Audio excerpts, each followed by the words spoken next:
Good morning. Welcome to the garden. Today I'm out here doing a little bit of tidying up. I did a lot of cleaning out of things yesterday, and I actually planted a couple of my container perennials. Not all of them, but just a couple. I thought I would show you those, one of which is the butterfly bush, which I put over here, and the other is my hardy banana tree, which is now over here. And I thought I would kind of sit down today and talk through why I decided to take these container perennials out of the container garden and put them into the landscape, and kind of some of my thoughts on container perennials and growing perennials in containers. So I thought we would just kind of chat about that. First, let me show you how the new perennials are looking.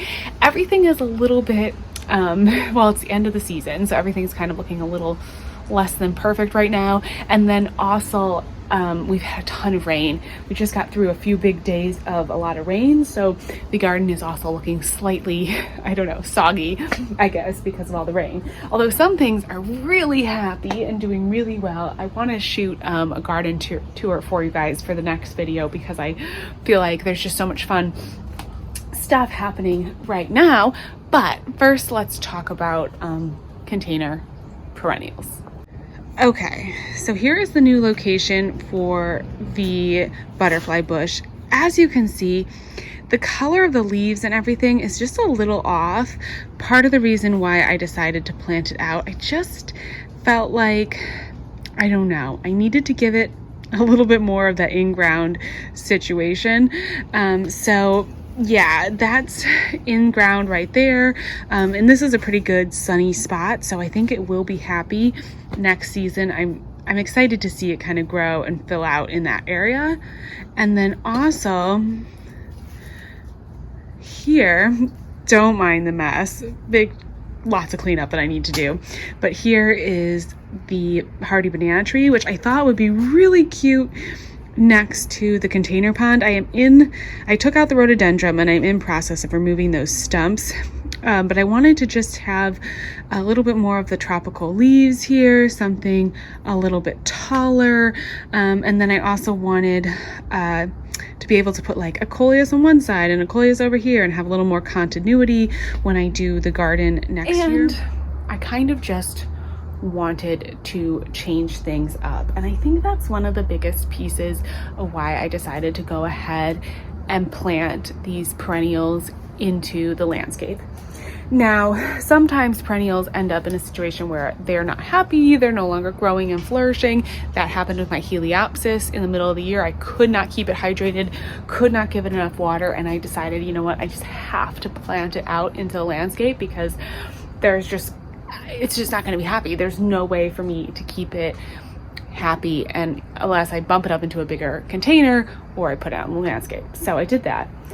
And then for these other guys, the butterfly bush and the banana tree, both of them were growing in 15-gallon grow bags, and honestly, they were doing pretty well. I've been actually really happy with their growth. They, other than a little bit of discoloration on the leaves of the butterfly bush, it started to look a little bit off midway through the season. The banana tree was perfectly happy, maybe slightly shorter than it would be in ground. It'll be interesting to see next year how big it gets now that it's in ground, but they both were doing really well.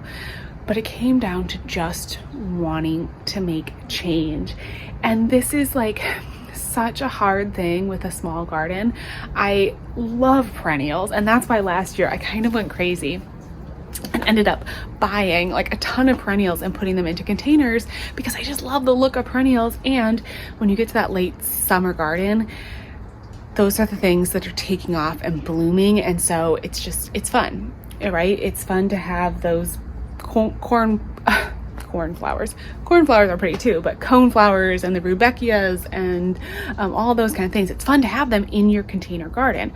But of course, it takes up space from annuals, and then you have perennials, which if you're like me, I have a hard time getting rid of perennials. You could absolutely treat perennials like like summer annuals. Actually, in my area, sometimes like the 4-inch size of a perennial is the same price as some of my summer annuals, or like a Proven Winners summer annual. So you totally could. But I know, like, I just have a hard time once I buy a perennial. I think, you know what, this could keep growing. I can't just like pull it out at the end of the season. It's just very hard for me mentally to do that. And then, I mean, I could also give them away to other people and friends and stuff. And so, you know, that's something I may do over the years. But I am finding that I like being able to change things up. I like being able to have a different look in the garden, which with summer annuals in the container garden, it's so fun because you can just completely change the color scheme. You can change everything. And so I'm starting to lean more towards summer annuals in the container garden, which was sort of my original stance. Originally, I was like, I'm just all gonna do almost all annuals. That way I can change it. And now I'm kind of coming back to that of like, yeah, you know what, I just like changing the garden. If you've been around here, you know I'm constantly rearranging, I'm constantly moving things. I like to change things out for the season. And so I'm coming back to my stance of maybe I'm not really a perennial in the container garden kind of person. I'm always gonna have a couple. I'm sure I'll always have a few. I'll bring them in and out. Maybe I'll give them away to people. But for the most part, I'm probably, I think for next year, gonna honestly go back. Of course, this could change, but I'm gonna go back to planting a lot of annuals just because it adds so much more freedom. I also did have a couple situations where like my anise hyssop that I had in containers didn't do well. And like I had a few things that didn't winter over in the containers, so that was kind of interesting. And then I also had a few things that have been like my catmint. I did end up going ahead and planting that out because after a couple years, it just started looking a little tired in the containers. So I think it's totally possible with care and fertilizer. And if you love certain plants and you want to have the consistency of it, you can have perennials in containers and they're a beautiful part of a container garden. They're absolutely lovely. But you know, for me in my garden, I'm kind of thinking now, you know, just plant some of these perennials. I'm kind of making this big perennial section around the outside, like all along the fence line. I want to have all my perennials in there, so the coneflowers and rudbeckias and everything, and then I can switch out annuals in the containers, and I can switch out annuals, obviously food crops and stuff, in the raised bed. I will say that there is sort of an economical value to having perennials in containers. At least in my area, plants are getting really expensive. It's pretty pricey to get annual plants. I mean, they're like $10 a pop for petunias, and that's a lot. So one of the things that I'm gonna do to kind of offset that, I think next year, these are just my plans for next year, subject to change, but I think I wanna do a lot of things from seed. And I'm gonna play around with doing more. I've always grown zinnias in containers, and I wanna play around with doing more zinnias, cosmos, some of those direct sown summer annuals in containers, because I've never really focused on that. And I think that's gonna be one of my big focuses for next year. I'm trying to figure out how to make my garden more like self-sufficient, and so being able to have a lot of my summer container annuals from seed. It will just be a really fun challenge to kind of try and see what I can do with that. Basils, you know, there's all kinds of things that you can grow from seed, and of course starting indoors ahead of time too. Like I always start my own coleus and stuff like that is really fun. So I'm gonna keep kind of playing around with it, but I think for next year we're gonna be growing almost all annuals in containers, and we'll just see how that goes, and then I'll reevaluate again at the end of the season. I will be keeping my roses in containers, and I will be keeping my clematis in containers. Let me show you those guys. These are the clematis, which are doing really well in the containers, and so I'm going to keep them in containers here and move them back over to the arch trellis. It was super nice last year to have them. I had them growing on either side of the arch trellis here, which I may move them back, but I may not because we've got peas coming up. So right now I'm growing peas in the arch trellis, and over the summer, look at all these peas. So many peas. So they will be growing up under the arch trellis, and I do need to probably put some twine in here for the peas to grow up. But in the spring, I can move the clematis containers back here and they can grow up. And then it was super nice in the summer to be able to move the clematis. If you remember, those tomatoes went absolutely wild, and the tomatoes were really crazy, covered the arch trellis to a point where the clematis wasn't getting enough sun, and it was wasn't the best spot. So I was able, since the clematis were done blooming anyways, to just pull them over to the side, put them in a nice little full sun spot, let them kind of recharge and get some sunlight. They got ready to flush another set of blooms, and then I was able to bring them back into like the display portion of the garden, and it just worked really well. So I'm going to keep those in containers because those worked well, and that's probably them, and the roses is about it for now. And and my container blueberry bush is definitely staying in the container because that was super cute and did really well and is still looking good. It produced its little harvest of blueberries, and now it is just sitting here, and it's a nice piece, which if I do add any perennials to containers, I may this winter play around with some boxwood. I do like the look of like a little boxwood topiaries here and there in and among flower containers. So we'll see. I may look at some of like the sales of the at the end of the season after Christmas, all the pines and evergreens and stuff go on sale. And so I may look around and see if I can find a bunch of little boxwoods or something and try to do a few topiaries, because I think that would be fun, and that would be a perennial that would be interesting to sort of try in some of the containers.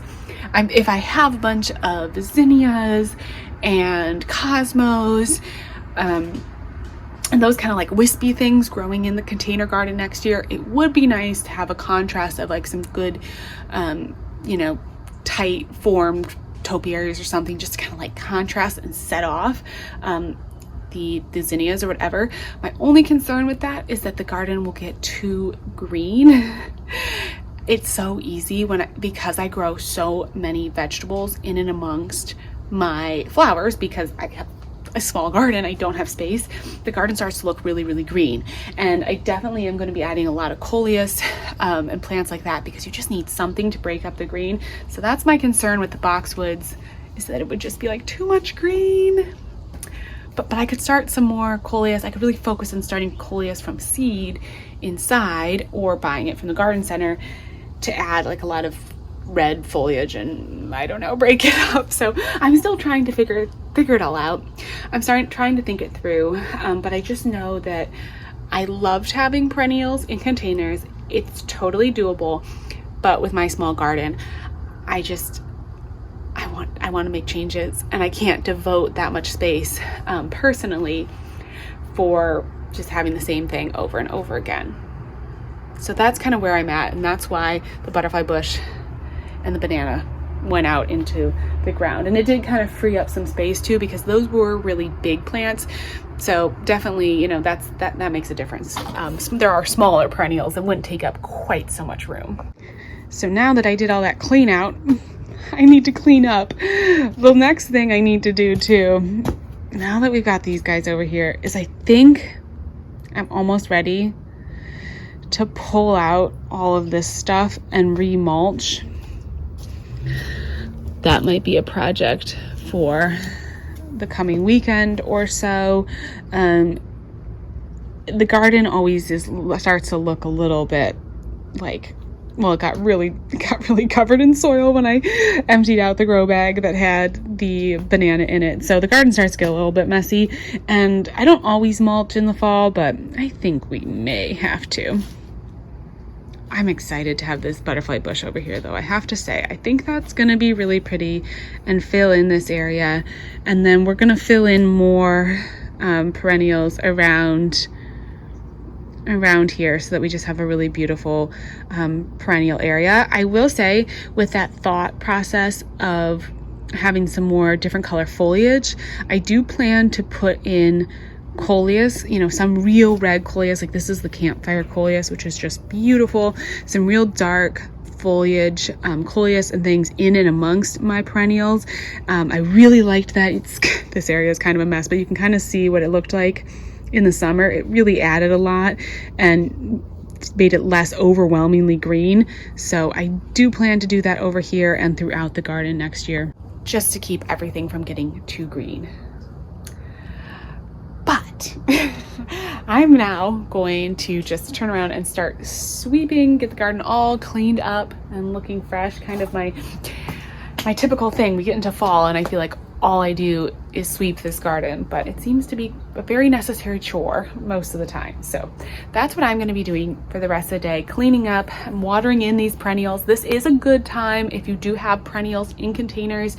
This is a good time of year for most of us to start planting those perennials out. I've still got about 4, 6, maybe 8 weeks until my first frost. Certainly another few months until we get like really cold freezing temperatures and the ground freezes. So it's a great time for me to get perennials in. We're past the big heat waves, so they're not going to be hopefully as stressed. They should adjust to their new homes pretty well, and I'm just going to keep them well watered. I'm going to keep an eye on them and kind of give them a little bit of extra care.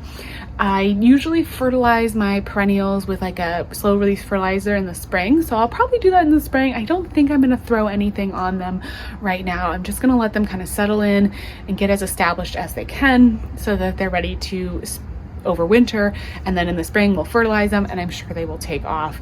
The banana tree will die back down to nothing, and then it'll flush back up in the spring, and I am excited to see how big it's going to get. I can't remember on the tag what the hardy bananas like height was, so it's going to be fun to see how big it gets in the garden next year.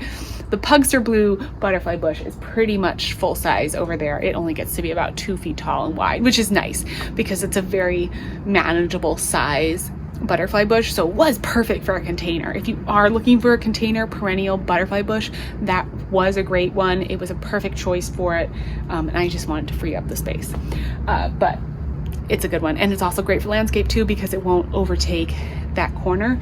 I think it's going to be a perfect fit for that spot. So I just like to keep you updated on what I'm doing and my thought process, so that if you're growing, kind of following along or taking ideas from me, that you sort of know the whole story behind what I'm doing and why, and when I'm making changes. Since I know I'm always kind of making changes, sometimes it's helpful, hopefully, to know the thought process behind it and my reasoning. So I just wanted to share that with you. As always, thank you so much for watching, and I will talk to you again soon. Bye-bye.